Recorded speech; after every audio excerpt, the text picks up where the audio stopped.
അസ്സലാമു അലൈക്കും വറഹ്മത്തുള്ളാഹി തആല വബറകാതുഹു. അന്ന് നല്ല ഉഷാറോട് കൂടി തന്നെ നമ്മുടെ ഹാദിയ കോളേജിലേക്ക് കാറോടിച്ച് പോവുകയാണ്. ഉമ്മ, ഉപ്പ, അസ്സലാമു അലൈക്കും. വലൈക്കും അസ്സലാം. അതെ, ഞങ്ങളുടെ പൊന്നുമോൾ ജീവിതത്തിലേക്ക് തിരിച്ചു വന്നിരിക്കുന്നു എന്നുള്ള ആ ഒരു മനോഹരമായ സത്യം അതാ ഉമ്മയും ഉപ്പയും അറിഞ്ഞപ്പോൾ അവർക്ക് വല്ലാത്ത ആശ്വാസമായി. അല്ലെങ്കിൽ നമ്മുടെ പൊന്നുമോൾ മൂഡ് ഓഫ് ആയിരിക്കുന്ന അവസ്ഥയായിരിക്കും. എന്നാലും അവളുടെ ഭർത്താവിൻ്റെ അനിയൻ സഫീർ പാവമാണ്. അവനാണ് എല്ലാം റെഡിയാക്കി തന്നത്. ഒരു ഡോക്ടറുടെ അടുത്തേക്ക് പോകാനും കൗൺസിലിങ്ങും കാര്യങ്ങളും ഒരു മെഡിസിൻ്റെ ആവശ്യം പോലും ഇല്ല.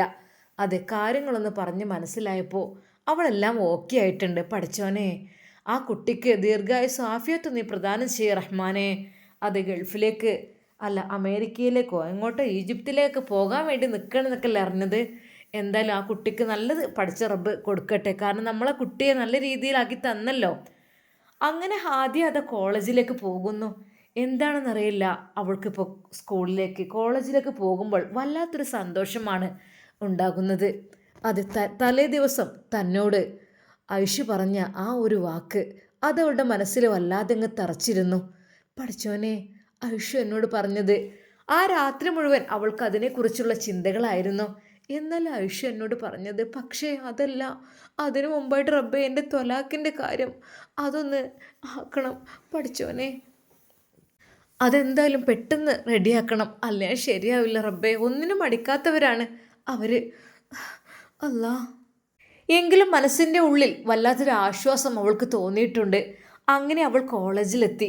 അന്ന് ഹാദിയെ സ്വീകരിക്കാൻ അവരെല്ലാവരും കാത്തു നിൽക്കുന്നുണ്ടായിരുന്നു. ഹാദി, ഓ വന്നോ? അതേ മുത്തേ, അസ്സലാമു അലൈക്കും. വലൈക്കും അസ്സലാം. എല്ലാവരും സന്തോഷത്തോടു കൂടി ഹാദിയെ വരവേറ്റു. കുറച്ച് സമയം കഴിഞ്ഞപ്പോൾ ബെല്ലടിച്ചു. അന്ന് ഹബീബ് ഉസ്താദിൻ്റെ പിരീഡായിരുന്നു രാവിലെ. ഹബീബ് ഉസ്താദ് ക്ലാസ്സിലേക്ക് നടന്നു വരുന്നു. അസ്സലാമു അലൈക്കും. വലൈക്കും അസ്സലാം വറഹ്മത്തുള്ളാ. മക്കളെ, റാഹത്തല്ലേ? എന്താ നിങ്ങളൊരു ഉഷാറില്ലാത്തത്? കുട്ടികളെല്ലാവരും എഴുന്നേറ്റ് നിന്നു. ഇജ്ലിസ്. അതെ, നിങ്ങളെന്തോ ഒരു മൂഡ് ഓഫ് ഇരിക്കണ പോലെ തോന്നി എനിക്ക്. അല്ല മക്കളൊക്കെ റാഹത്തല്ല, ഹാപ്പി അല്ലേ? ഇന്നലെ എടുത്ത പാഠഭാഗങ്ങളൊക്കെ നിങ്ങൾ പഠിച്ചല്ലോ? ആ ഉസ്താദെ. പിന്നെ എൻ്റെ പ്രിയപ്പെട്ട മക്കളോട് എനിക്ക് പറയാനുള്ളത് എന്താ, നമുക്ക് എന്തെങ്കിലുമൊക്കെ ആവശ്യങ്ങളൊക്കെ ഉണ്ടാവുമല്ലേ? നമ്മുടെ ജീവിതത്തിൽ ആവശ്യങ്ങൾ ഇഷ്ടം പോലെ ഉണ്ടാകും അല്ലേ? ഏതൊരു മനുഷ്യരായാലും ആഗ്രഹങ്ങൾ ഉണ്ടാകും. അതിൽ ആ ആഗ്രഹങ്ങളിൽ എന്തൊക്കെ പെടും? അതെ, അതിൽ നിങ്ങളെ സംബന്ധിച്ചിടത്തോളം മെയിനായിട്ടുള്ള കാര്യം എന്ന് വെച്ചാൽ വിവാഹകാര്യം ആയിരിക്കും അല്ലേ? വിവാഹത്തെക്കുറിച്ചുള്ള ചിന്തകളായിരിക്കും നിങ്ങളുടെ മനസ്സിലിപ്പോൾ അല്ലേ? തീർച്ചയായും അത് തന്നെ. എന്നാലൊരു കുട്ടി പറഞ്ഞു, അല്ല ഉസ്താദേ, ഞങ്ങൾക്ക് പഠിക്കണം എന്നാണ്. ശരിയാണ്, പഠിക്കണം എന്നുണ്ടാകും. പക്ഷേ 18 വയസ്സ് കഴിഞ്ഞു കഴിഞ്ഞാൽ പിന്നെ കുട്ടികളുടെ മനസ്സിൽ ഒരു ഇണയെ തേടുക, അതെ തനിക്കൊരു ഇണ വേണം എന്നുള്ളൊരു ചിന്ത വരും. കാരണം അത് അല്ലാഹു സുബ്ഹാനഹു വ തആല നമുക്കതിൻ്റെ ഒരു രീതി അങ്ങനെയാണ്. അതിൻ്റെ ഹോർമോൺ അല്ലാഹു നമുക്ക് ഉൽപ്പാദിപ്പിക്കും. അപ്പോഴാണ് നമുക്ക് എന്ത് തോന്നുക? അതെ, നമ്മുടെ മറ്റൊരു വിഭാഗത്തിനോട് നമുക്കങ്ങനെ ഒരു താല്പര്യം അങ്ങനെ തോന്നുക, അതെ അങ്ങനെ വിവാഹത്തിന് കാരണമാകുക, അങ്ങനെയൊക്കെ അല്ലേ? എന്തൊക്കെ തന്നെയല്ലോ എൻ്റെ മക്കൾ പലരും നിക്കാഹ് കഴിഞ്ഞവരൊക്കെ ഇവിടെ ഉണ്ടോ? അതിലെഴുത്തി പറഞ്ഞു ഉണ്ട് ഒരാൾ. ആരാ? ഐഷു. ഓ, നിങ്ങൾ നല്ല സാധനങ്ങളാട്ടോ. ഐഷു നിക്കാഹ് കഴിഞ്ഞ് നിങ്ങൾക്കെല്ലാം അറിയുന്നില്ല. വേറെ ആരെങ്കിലും ഉണ്ടോ? എൻ്റെ മക്കളെ, ഞാൻ നിങ്ങളോട് ഇന്നത് പ്രത്യേകമായിട്ട് ചോദിക്കാനുള്ള കാര്യം ഇന്നത്തെ ദിവസത്തിൻ്റെ പ്രത്യേകത കൂടി പരിഗണിച്ചുകൊണ്ടാണ് കേട്ടോ. എൻ്റെ മക്കൾക്ക് എന്തെങ്കിലും എന്താ പറയുക ആഗ്രഹങ്ങളുണ്ടോ? മക്കളെ, എന്തെങ്കിലും ആഗ്രഹമുണ്ടോ? ഇല്ലേ? ആഗ്രഹം നിങ്ങൾക്ക് ആർക്കും ഒന്നുമില്ലേ? മാഷാ അല്ലാ, എന്തപ്പോൾ ഇതിങ്ങനെ എല്ലാം തികഞ്ഞിട്ടാണോ? അല്ല ഉസ്താദേ, ആഗ്രഹങ്ങളൊക്കെ ഉണ്ട്. പലരും വിളിച്ചു പറഞ്ഞു. എന്തൊക്കെയാണ് ആഗ്രഹങ്ങൾ? പലരും പല രീതിയിൽ പറഞ്ഞു. എക്സാമിൽ നല്ല മാർക്കോടുകൂടി പാസ്സാകണം. പിന്നെന്താ? ശരി, ഓരോരുത്തരും ഓരോ ആഗ്രഹങ്ങൾ പറഞ്ഞു. പക്ഷേ എൻ്റെ പ്രിയപ്പെട്ട മക്കളെ, നിങ്ങൾ പ്രധാനപ്പെട്ടൊന്ന് പറഞ്ഞില്ലല്ലോ. ജീവിതത്തിൻ്റെ പ്രധാനപ്പെട്ടൊരു കാര്യമുണ്ട്. അത് നിങ്ങൾക്കാർക്കും ആവശ്യമില്ലേ? കുട്ടികൾ നാണിച്ചു. ആരോ പറഞ്ഞു നിക്കാഹ് അല്ല ഉസ്താദേ. അതെ, നിക്കാഹ് തന്നെ, നിക്കാഹ് കല്യാണമൊക്കെ തന്നെ. വിവാഹ ജീവിതത്തിലേക്ക് കടക്കുക. എല്ലാവർക്കും ആഗ്രഹങ്ങളുണ്ടാവും, പല പല സ്വപ്നങ്ങളുണ്ടാവും അല്ലേ? പക്ഷെ എൻ്റെ പ്രിയപ്പെട്ട മക്കളോട് എനിക്ക് ഇന്ന് പറയാനുള്ളത് എന്താണെന്ന് വെച്ചാൽ ഇന്നത്തെ ക്ലാസ് അതായിരിക്കട്ടെ. ഇന്നത്തെ ദിവസത്തിനൊരു പ്രത്യേകതയുണ്ട്. അത് ആർക്കാണ് അറിയാം? നമ്മളിൽ പലരും എല്ലാ മാസങ്ങളും നമ്മൾ നല്ല രീതിയിൽ കാണാപ്പാഠം പഠിക്കും അല്ലേ? പക്ഷേ നമുക്ക് വേണ്ടപ്പെട്ട മാസം പലരും ശ്രദ്ധിക്കാറില്ല എന്നതാണ് അതിൻ്റെ യഥാർത്ഥ സത്യം അല്ലേ? ഇല്ലല്ലോ. അതെ, ആകെ അറിയണ മാസം റമദാൻ, റബീഉൽ അവ്വൽ, അതൊക്കെ. ബാക്കിയൊന്നും വല്ലാതെ ആർക്കും അറിയില്ല. റമദാൻ എന്ന് പറയുമ്പോൾ എന്തെല്ലാം നോമ്പ് പിടിക്കണം. പിന്നെ റബീഉൽ അവ്വൽ എന്ന് പറഞ്ഞാൽ എന്താ? നമ്മുടെ ഘോഷയാത്ര, ജാഥ, നബിദിനം, അതൊക്കെ ആയിട്ട് അങ്ങനെ ഓർമ്മ ഉണ്ടാവും. മക്കളെ പഠിപ്പിക്കണം, മക്കൾക്ക് പാട്ട് പഠിപ്പിക്കണം, മദ്രസയിൽ പ്രോഗ്രാം, അങ്ങനെ. ബാക്കിയുള്ളതൊന്നും വല്ലാതെ നമ്മൾ ഓർക്കാറില്ലല്ലോ, ഉണ്ടാവില്ല. അപ്പോൾ എൻ്റെ മക്കളെ, ഇന്നത്തെ പ്രത്യേകത ആർക്കെങ്കിലും അറിയോ? പെട്ടെന്ന് ഹാദ്യ എണീറ്റു. ഉസ്താദേ, അതെ, ഇന്ന് രജബ്, ഇന്ന്. മാഷാ അല്ലാ, അൽഹംദുലില്ലാ, അള്ളാഹു ഹൈറും ബർക്കത്തും പ്രദാനം ചെയ്യട്ടെ. എൻ്റെ മക്കളെ കേട്ടില്ലേ? നിങ്ങളത് ശ്രദ്ധിച്ചിട്ടില്ലല്ലോ. അതാണ് പറഞ്ഞത്, നമ്മളെല്ലാം ന്യൂ ഇയർ കാര്യങ്ങളൊക്കെ നമുക്കറിയാം. പക്ഷേ ഈ ഒരു മാസം തുടങ്ങണം മക്കളെ. നല്ല പവിത്രമായ മാസങ്ങളാണ് ഇതെല്ലാം. അതിൽ എല്ലാവർക്കും വിജയിക്കാൻ പറ്റൂല കേട്ടോ, ചില ആളുകൾക്ക് മാത്രം. എൻ്റെ പ്രിയപ്പെട്ടവരെ, ഇന്ന് റജബ് 1. എൻ്റെ മക്കൾക്ക് അറിയോ? പടച്ചോനെ, റമദാനായി തുടങ്ങിട്ടോ. റജബിലൊരു പ്രാർത്ഥനയുണ്ട്, നമ്മൾ ഇന്ന് മുതൽ പ്രാർത്ഥിക്കേണ്ടത്. നിങ്ങൾക്ക് അറിയോ? അതൊക്കെ അറിയുമായിരിക്കും അല്ലേ? എന്നാൽ നിങ്ങളോട് ആദ്യം ഞാൻ പറഞ്ഞു തരാം. ഇന്ന് റജബാണ്, റജബിൻ്റെ രാത്രിയാണ്. പ്രാർത്ഥിച്ചാൽ ഉത്തരം കിട്ടുന്നതാണ് ഉറപ്പായത്. 5 രാത്രികളുടെ പ്രാർത്ഥന, അതെന്തൊക്കെ തന്നെയാലും ഉത്തരം കിട്ടിയിരിക്കും. പരിശുദ്ധമായ റജബിൻ്റെ മഹത്വം പറഞ്ഞുകൊണ്ട് നമ്മുടെ മുൻഗാമികളായ പണ്ഡിതന്മാർ രേഖപ്പെടുത്തിയത് കാണാം. 5 രാത്രികളുടെ കൂട്ടത്തിലെ ഒരു രാത്രി അവ്വല ലൈലത്തും റജബ്, അതായത് അത് റജബിൻ്റെ 1ാമത്തെ രാത്രിയാണ്. അതായത് ഈ രാത്രി, ഇന്നത്തെ രാത്രി, റജബിൻ്റെ പിറകണ്ട രാത്രി. മനസ്സിൽ ഒരുപാട് സ്വപ്നങ്ങളില്ലേ എല്ലാവർക്കും? എന്തൊക്കെ നമുക്ക് അള്ളാഹുവിനോട് ചോദിക്കാൻ പറ്റും, അതിനൊക്കെ ഉത്തരം കിട്ടുന്നതാണ്. നഷ്ടപ്പെടുത്തരുത് മക്കളെ, നഷ്ടപ്പെടുത്തരുത്. അതുകൊണ്ടാണ് ഞാൻ പറഞ്ഞത്, ഇതിൽ ആരൊക്കെ നിക്കാഹ് കഴിക്കാനുള്ളവർ? നിങ്ങൾക്ക് വേണ്ടേ സ്വാലിഹായ ഭർത്താക്കന്മാർ, ദാമ്പത്യ ജീവിതം? അതിനൊക്കെ ഇഷ്ടമുള്ള രീതിയിൽ നമുക്ക് ചോദിക്കാൻ പറ്റുന്ന രാത്രി അള്ളാഹുവിനോട് നമ്മൾ ചോദിക്കല്ലേ, പടച്ച റബ്ബിനോട്. നമുക്ക് അള്ളാഹ് ഉണ്ടെങ്കിൽ പിന്നെന്താ, ഒരു പേടിയും പേടിക്കേണ്ട ആവശ്യമില്ല. അള്ളാഹുവിനോട് ചോദിച്ചു കഴിഞ്ഞാൽ അവൻ പറയാണ്, നിങ്ങൾ ചോദിക്കൂ, ഞാൻ തരാം. അതാണ് പറയുന്നത്. നഷ്ടപ്പെടുത്തരുത് മക്കളെ ഈ രാത്രി കേട്ടോ.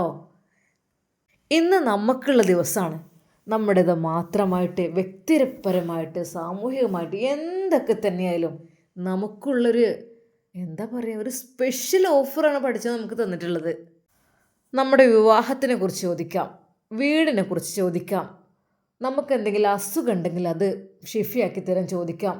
പിന്നെ മാതാപിതാക്കൾക്ക് ദീർഘായുസ്സും ആഫിയത്തും പ്രദാനം ചെയ്യാൻ വേണ്ടി, നമ്മുടെ മക്കൾ ആരോഗ്യവാന്മാരാൻ വേണ്ടിയിട്ട്, നമ്മൾക്കും മക്കൾക്കും കുടുംബത്തിനൊക്കെ ദീർഘായുസ്സും ആഫിയത്തും കിട്ടുവാൻ വേണ്ടിയിട്ട്, പരീക്ഷയിൽ ഉന്നത വിജയം നൽകുവാൻ വേണ്ടിയിട്ട്, വീട് പണി പൂർത്തിയാവാൻ, സ്വാലിഹായ ഭർത്താക്കന്മാരെ കിട്ടാൻ, സ്വാലിഹായ സന്താനങ്ങളെ ലഭിക്കുവാൻ, അങ്ങനെ എത്ര സ്വപ്നങ്ങൾ നിങ്ങൾക്കുണ്ട്. അതാ ഞാൻ ചോദിച്ചത്, നിങ്ങൾക്ക് ആഗ്രഹങ്ങളില്ലേ? ഇന്നത്തെ ആഗ്രഹങ്ങൾ, ഇന്നത്തെ നമ്മുടെ മനസ്സിലത്തെ ആഗ്രഹങ്ങൾ ഇന്ന് അള്ളാഹുവിനോട് പറഞ്ഞോളൂ കേട്ടോ. ഇന്ന് റജബ് 1. ഈ ഒരു ദിവസം പറഞ്ഞു കഴിഞ്ഞാൽ അള്ളാഹു സ്വീകരിക്കുന്ന എന്തായാലേ സ്പെഷ്യൽ ഓഫർ.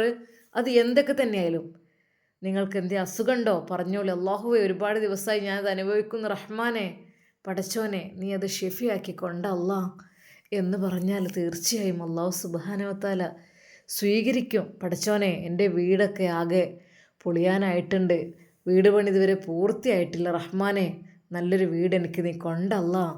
എൻ്റെ മകനെ, എൻ്റെ മക്കൾ അസുഖം കൊണ്ട് കഷ്ടപ്പെടുന്നുണ്ടല്ല, അത് നീ എനിക്ക് പൂർത്തീകരിച്ച് ആ അസുഖം ഷിഫിയാക്കി തരണേ അല്ല. എൻ്റെ ഭർത്താവിൻ്റെ സ്വഭാവം നന്നാകണേ അല്ല. എൻ്റെ ഭർത്താവ് എന്നെ ഉപദ്രവിക്കും, അങ്ങനെയൊക്കെ ചെയ്യും. അള്ളാഹു അദ്ദേഹത്തിൻ്റെ സ്വഭാവം നന്നാക്കുക, അദ്ദേഹത്തിനോട് കൂടുതൽ സ്നേഹം നൽകണം അല്ലാ. അങ്ങനെ ഒരുപാട് ഉണ്ടാവുമല്ലോ. നിങ്ങൾക്കുണ്ടാവും. നിങ്ങൾക്ക് എന്താ ആഗ്രഹം? സ്വാലിഹായ ഭർത്താക്കന്മാരെ കിട്ടണേ അല്ല, അതുപോലെ തന്നെ എക്സാമിൽ ഉന്നത വിജയം നൽകണേ അല്ല. അങ്ങനെയൊക്കെ നിങ്ങളുടെ മനസ്സിലെ ആഗ്രഹം ഉണ്ടാവും. അതൊക്കെ എൻ്റെ മക്കളെന്ന് പ്രാർത്ഥിച്ചു കഴിഞ്ഞാൽ അള്ളാഹു സുബ്ഹാനഹു വ തആല അതിൻ്റെ ഉത്തരം നൽകിയിരിക്കും കേട്ടോ. ആദ്യം പെട്ടെന്നൊരു നിമിഷം ഞെട്ടി. അല്ലാ പഠിച്ചോനെ, ഇത്രക്ക് ഓഫറുകളൊക്കെ ഉണ്ടായിരുന്നോ? ഞാൻ അറിഞ്ഞില്ലല്ലോ. അല്ലാ പഠിച്ചോനെ, എൻ്റെ ഹബീബ് ഉസ്താദ് എന്നോട് പറഞ്ഞതുകൊണ്ട് എനിക്ക് ദുആ ചെയ്യാനായി. അല്ലെങ്കിൽ ഇന്നത്തെ ദിവസം മറന്നു പോയിരുന്നു. ഇത്രയധികം പ്രതിഫലമുള്ള രാത്രിയാണോ ഇത്? എന്നാൽ ഉസ്താദ് പ്രഭാഷണം വീണ്ടും തുടരുകയാണ്. ജോലിയില്ലാത്ത ഒരുപാട് ആളുകളുണ്ട്. ഉള്ള ജോലിയിൽ പ്രശ്നങ്ങൾ കൊണ്ടിട്ട് അവിടെ നിന്ന് ഒഴിവായി പോയവർ, കടങ്ങളുള്ളവർ. റബ്ബേ പഠിച്ചവനെ, കടങ്ങളെ തൊട്ട് നീ കാത്ത് രക്ഷിക്കല്ല. കടക്കാരനായി മരിക്കുന്ന അവസ്ഥ നീ വരുത്തല്ലേ അല്ലാ. പഠിച്ചവനെ, അതെ, കടങ്ങൾ കൊണ്ട് കുടുങ്ങിക്കഴിഞ്ഞാൽ വളരെയധികം ഇടങ്ങാറാണ്. ഇന്നത്തെ ദിവസം എന്ന് വെച്ചാൽ നമുക്കതെല്ലാം അള്ളാഹുവിനോട് പറയാം. അതെല്ലാം അള്ളാഹു ശരിയാക്കി തരും.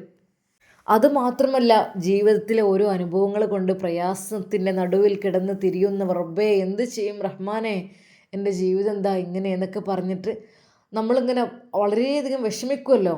എന്നാൽ ആ സമയത്തും അതിനൊക്കെയുള്ള ഉത്തമ പരിഹാരമാണ് ഈ രാത്രി. പഠിച്ചവനോട് ദുആ ചെയ്തോളിട്ടോ. പക്ഷേ ഒരു കാര്യം എനിക്ക് പറയാനുണ്ട്.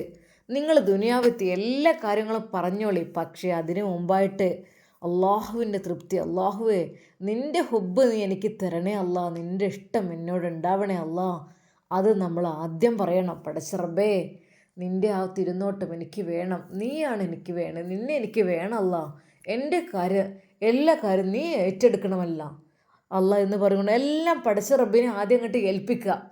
എല്ലാം ഏൽപ്പിക്കന്നെ. എന്നിട്ട് പിന്നെ അത് കഴിഞ്ഞതിന് ശേഷം നമ്മൾ ദുനിയാവത്തെ ഓരോ കാര്യങ്ങൾ പറയാം.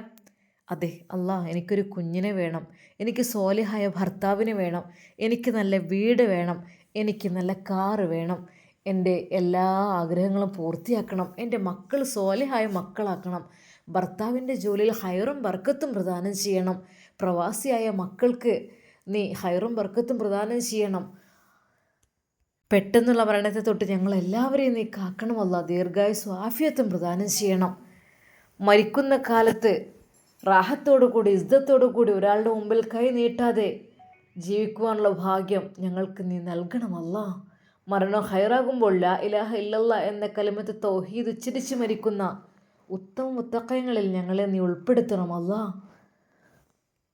അങ്ങനെ നിങ്ങൾ എന്തൊക്കെയാണ് മനസ്സിൽ ആഗ്രഹിക്കുന്നത് അതെല്ലാം ദുആ ചെയ്തോലട്ടെ മക്കളെ.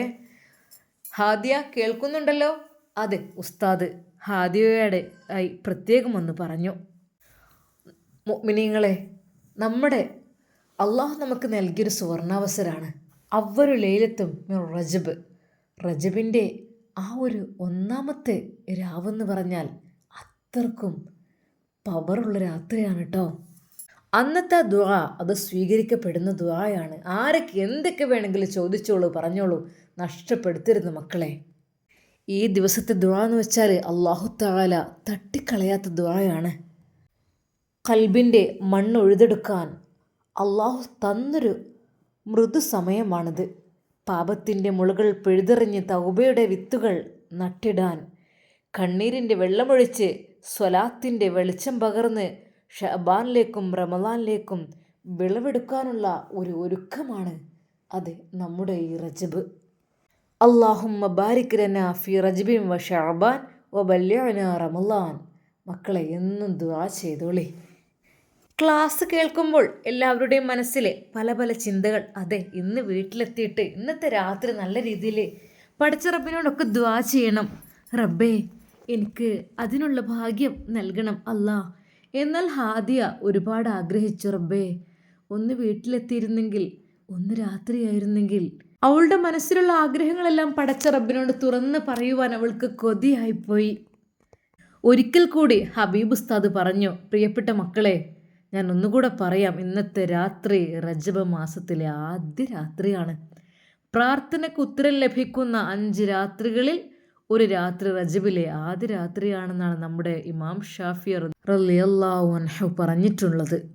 നാളെ റജബ് മാസം 1 കൃത്യം 2 മാസം കഴിഞ്ഞാൽ നമ്മുടെ വിശുദ്ധ റമളാൻ ആരംഭിക്കുന്നു. വിശുദ്ധ റമളാനിന് മുമ്പ് മനസ്സും ശരീരവും സംസ്കരിക്കാനുള്ള 2 മാസങ്ങളാണ് റജബും ഷഅബാനും. അള്ളാഹുവിൻ്റെ മാസം അറിയപ്പെടുന്ന മാസമാണ് റജബ്. ഇത് അള്ളാഹുവിൻ്റെ മാസമാണ് കേട്ടോ. റമളാനിലേക്കുള്ള തയ്യാറെടുപ്പിന് തുടക്കം കുറിക്കേണ്ട പുണ്യമാസം. ഒരുങ്ങാം നമുക്ക് റമളാനിനായി. ഇന്നത്തെ രാത്രിയിലെ പ്രാർത്ഥനകളിലെ എൻ്റെ പ്രിയപ്പെട്ട കുട്ടികളെ, എന്നെയും നിങ്ങൾ ഉൾപ്പെടുത്തണം കേട്ടോ. ഉസ്താദെ, തീർച്ചയായും ഉസ്താദ് ഞങ്ങൾക്ക് വേണ്ടി ദുആ ചെയ്യണം കേട്ടോ. ഇൻഷാ അല്ലാഹ്. അങ്ങനെ അത് ക്ലാസ് എല്ലാം കഴിഞ്ഞ് അന്ന് എല്ലാവരും വീട്ടിലേക്ക് എത്തി. എന്നാൽ ഹാദിയ അപ്പോൾ തന്നെ ഫ്രഷായി ഉളൂഹ് ചെയ്ത് റൂമിലേക്ക് പോയി. നിസ്കരിച്ച് ഒരുപാട് കരഞ്ഞ് ദുആ ചെയ്തു. ആ രാത്രിയിൽ അവൾ അള്ളാഹുവിനോട് തേടി, അല്ലാ റബ്ബേ, എന്നെ നീ കൈവിടല്ലേ അല്ലാ. പഠിച്ചോനെ, നിൻ്റെ ഹുബ്ബ് എനിക്ക് വേണമല്ല. അതെ, നിൻ്റെ ഇഷ്ടം എനിക്ക് വേണം. റഹ്മാനെ, ഞാൻ നിന്നോട് ചോദിക്കുന്നൊരു ചോദ്യം, അത് നീ എനിക്ക് തരുമോ അല്ല? റഹ്മാനെ, ഞാൻ ഒരു കാര്യം നിന്നോട് ചോദിച്ചോട്ടെ? അങ്ങനെ അതാ അവൾ ഹൃദയം പൊട്ടിക്കരഞ്ഞുകൊണ്ട് പടച്ച റബ്ബിനോട് ആ കാര്യം ചോദിക്കുകയാണ്. എൻ്റെ പ്രിയപ്പെട്ടവരെ, എന്തായിരിക്കും നമ്മുടെ ഹാദിയ ചോദിച്ചിട്ടുണ്ടാവുക അള്ളാഹുവിനോട് ഈ റജബിൻ്റെ ആദ്യ ദിവസത്തിൽ, ആദ്യ രാത്രിയിൽ? ഇൻഷാ അല്ലാഹ് എൻ്റെ പ്രിയപ്പെട്ട കൂട്ടുകാർ കമൻ്റായിട്ട് രേഖപ്പെടുത്തുക അതിനുള്ള ഉത്തരം. അതെ, നമ്മുടെ ഹാദിയ ഉത്തരം കിട്ടുന്ന ഈ രാത്രിയിൽ എന്തായിരിക്കും ചോദിച്ചിട്ടുണ്ടാവുക അള്ളാഹുവിനോട്? എന്തായാലും ഇൻഷാ അല്ലാഹ് ഇതിൻ്റെ ബാക്കി ഭാഗം നമുക്ക് നാളെ കാണാം. എൻ്റെ പ്രിയപ്പെട്ടവരെ, ഇന്ന് ഈ ദിവസമായതുകൊണ്ട് നിങ്ങളോട് ഇതിനെക്കുറിച്ച് കൂടുതലായിട്ട് പറഞ്ഞത് കേട്ടോ. എല്ലാവരും ക്ഷമിക്കണം. കഴിയുന്നവരൊക്കെ ദുആ ചെയ്ത്, എന്താണ് നിങ്ങളുടെ ആവശ്യം എന്ന് വെച്ചാൽ ദുആ ചെയ്യുക. എന്നെയും ദുആയിൽ ഉൾപ്പെടുത്തുക കേട്ടോ. ഇൻഷാ അല്ലാഹ്. നമുക്ക് ഒരുപാട് ആഗ്രഹങ്ങളുണ്ട്. അതെ, കല്യാണപ്രായമായ മക്കളുണ്ട്, മക്കളില്ലാത്തവർ ഉണ്ട്, സന്താനങ്ങൾക്ക് വളരെയധികം ആഗ്രഹമുണ്ട്, പക്ഷെ മക്കളില്ല. അസുഖം കൊണ്ട് ബുദ്ധിമുട്ടുന്ന ആളുകളുണ്ട്. അതെ, അങ്ങനെ ഒരുപാട് വീടില്ലാത്തവരുണ്ട്. ഒത്തിരി ആളുകളുണ്ടല്ലോ അല്ലേ. കടം കൊണ്ട് ബുദ്ധിമുട്ടുന്നവരുണ്ട്, മാതാപിതാക്കൾക്ക് സുഖമില്ലാത്തവരുണ്ട്. അപ്പോൾ എല്ലാവരും ദുആ ചെയ്യുക എല്ലാ കാര്യത്തിനും വേണ്ടിയിട്ടോ. പക്ഷേ ഞാൻ പറഞ്ഞ പോലെ ആദ്യം തന്നെ ദുആ ചെയ്യുക, അല്ലാ എൻ്റെ കാര്യം നീ ഏറ്റെടുക്കല്ലാ. റഹ്മാനെ ബിസ്മില്ലാഹി തവക്കൽതു അലല്ലാ. പടച്ച റബ്ബിനോട് ആദ്യം പടച്ച റബ്ബിൻ്റെ ഇഷ്ടം നേടുവാൻ വേണ്ടി ദുആ ചെയ്യുക. പിന്നെ ദുനിയാവിലെ എല്ലാ കാര്യങ്ങളും ചോദിക്കുക. അല്ലാഹു സുബ്ഹാനഹു വ തആല തീർച്ചയായും അതിനുള്ള ഉത്തരം തന്നിരിക്കും ഇൻഷാ അല്ലാഹ്. ആത്മാർത്ഥതയോടെ ദുആ ചെയ്യുക. അതെ, നിയ്യത്ത് അതാണല്ലോ ഏറ്റവും വലുത്. ഇൻഷാ അല്ലാഹ്. എൻ്റെ പ്രിയപ്പെട്ട കൂട്ടുകാരെല്ലാവർക്കും അസ്സലാമു അലൈക്കും വറഹ്മത്തുള്ളാഹി തആല വബറകാതുഹു.